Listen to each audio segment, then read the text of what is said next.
दोस्तों नमस्कार। आज मैं आप सबके साथ फिर से एक नई कहानी के साथ जिसका शीर्षक है दोस्तों मिलकर काम करने से तरक्की होती है। दोस्तों दुनिया में जितनी भी लोग तरक्की कर रहे हैं, चाहे वो देश में कर रहे हैं या फिर घर में कर रहे हैं, अगर एक टीम में काम करते हैं तो वहाँ पे सक्सेस ज़्यादा रहती है, वहाँ पे तरक्की ज़्यादा दिखाई देती है। ऐसे ही इस कहानी के आधार के माध्यम से आपको बताऊंगा कि कैसे एक परिवार अपने सक्सेस की ओर पहुंचे और कैसे उन्होंने क्या किया और मिलकर काम करने से कितना बेनिफिट हुआ। चलिए अब कहानी की ओर चलते हैं। एक परिवार रहता था दोस्तों, वो बहुत गरीब था, खाने पीने का कुछ भी नहीं था। काफ़ी सोचा कि काम मिले मगर काम नहीं मिला उनको दोस्तों। दो बच्चे थी, बीवी थी। एक दिन उन्हें विचार आया कि इस गांव में काम मिलना मुश्किल है, तो चलो कहीं और चलते हैं, उन्होंने बोला।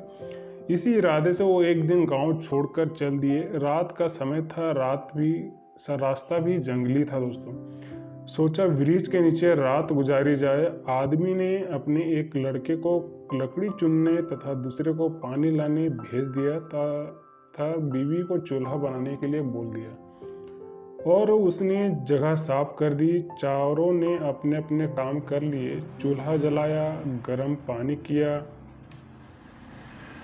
ब्रिज पे एक हंस बैठा था, वह ऊपर से हंस देख रहा था और वह सोचने लगा कि यह कैसा मूर्ख है। इन्होंने चूल्हा तो जला दिया मगर इनके पास पकाने को तो कुछ भी नहीं है। हंस ने उनसे पूछा, तुम्हारे पास पकाने का क्या है? तो वो आदमी बोला, तुझे मार करके खाएंगे। हंस बोला, मुझे क्यों मारोगे? आदमी बोला, हमारे पास ना पैसे हैं ना ही सामान, तो क्या करें? हंस सोच में पड़ा, इन्होंने चूल्हा भी जला लिया है, सब कर्मशील हैं, मुझे तो यह खा ही जाएंगे। तो हंस बोला, अगर मैं आपको धन दे दूं तो मुझे छोड़ दोगे? घर का स्वामी बोला, हाँ छोड़ देंगे। हंस कहने लगा, मेरे साथ चलो, मैं तुम्हें धन देता हूँ। हंस उनको थोड़ी दूर ले गया और चोंच की इशारा किया और कहा कि यहाँ से निकाल लो। उन्होंने गड्ढा खोदा और वहाँ से धन निकाल लिया। हंस का धन्यवाद करके वापस अपने गांव आ गए और एक दिन खूब मौज में रहने लगे। अब उनके घर में किसी चीज़ की कमी नहीं थी। पड़ोसी ने देखा कि इस परिवार के पास ऐसी कौन सी चीज़ आ गई जो इनके पास इतना कुछ आ गया।